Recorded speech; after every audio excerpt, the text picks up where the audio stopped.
I never actually got to finish watching the whole film when I was a kid. So this film is about who else? Cinderella.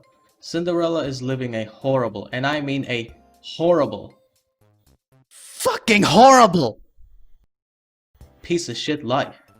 Having lost both parents at a young age, being forced to work as a scullery maid in her own chateau. Her stepmother, Lady Tremaine, is a B-word alongside Cinderella's two stepsisters, Anastasia and Gisela.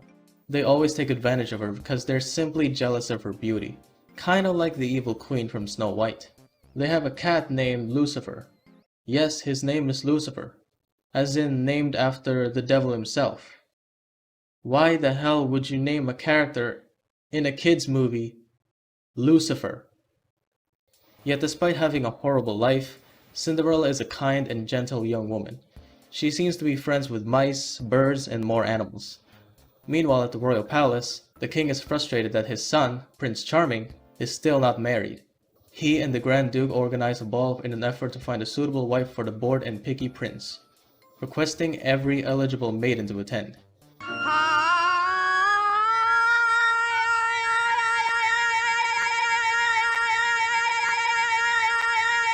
Cinderella finds a gown that belonged to her mother, and decides to refashion it for the ball. But her stepfamily impedes this by giving her extra chores. After she's done with her chores, she can finally go to the ball, but her B-word family just doesn't like her at all. You know, this scene really breaks my heart. Because what you're seeing right now is Cinderella, who's been abused her whole life, being abused once again. Not only that, her B-word family forbids her for having fun. What you're seeing right now is someone who is forbidden to be happy. Cinderella storms out into the garden in tears, where her fairy godmother appears. I made a rhyme. no shit. Salagadoola, mentricaboola, bibbidi bobbidi boo. The fairy godmother magically transforms a pumpkin into a carriage, the mice into horses, Cinderella's horse into a coachman, and her dog Bruno into a footman, before turning Cinderella's ruined dress into a shimmering ball gown and her shoes into glass slippers.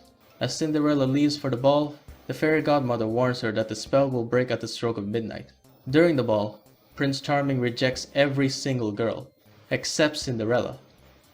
As the clock starts to chime midnight, Cinderella makes a run for it. While she's running away, one of her glass slippers falls off.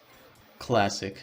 The Grand Duke informs the king that Cinderella, who remains mysterious, has escaped, and that the prince wishes to marry her.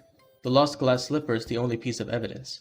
The king issues a royal proclamation, ordering every maiden in the kingdom to try on the glass slipper for size in an effort to find the girl.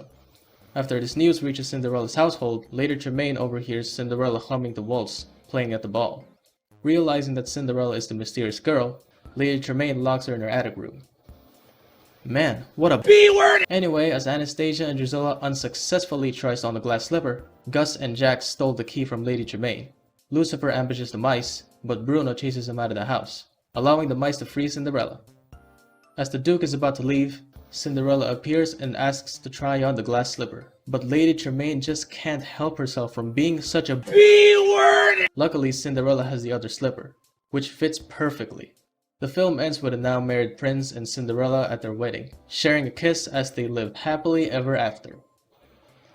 And that, my friends, is Cinderella. According to my research and according to my brain, Cinderella is without a doubt the most popular and the most well-known Disney princess that we have in this world.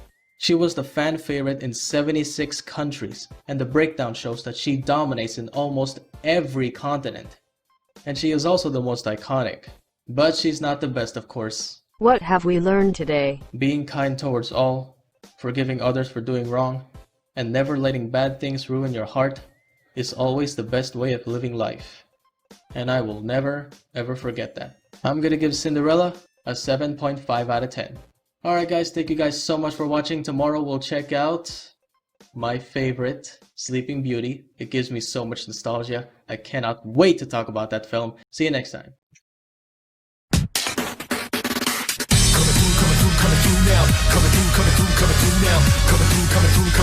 Shake it like your feet, hold the drive. Coming through now. Coming through now. Coming through. Watch where you're going, hold the drive. Let the downside up to top notch, whatever haters do.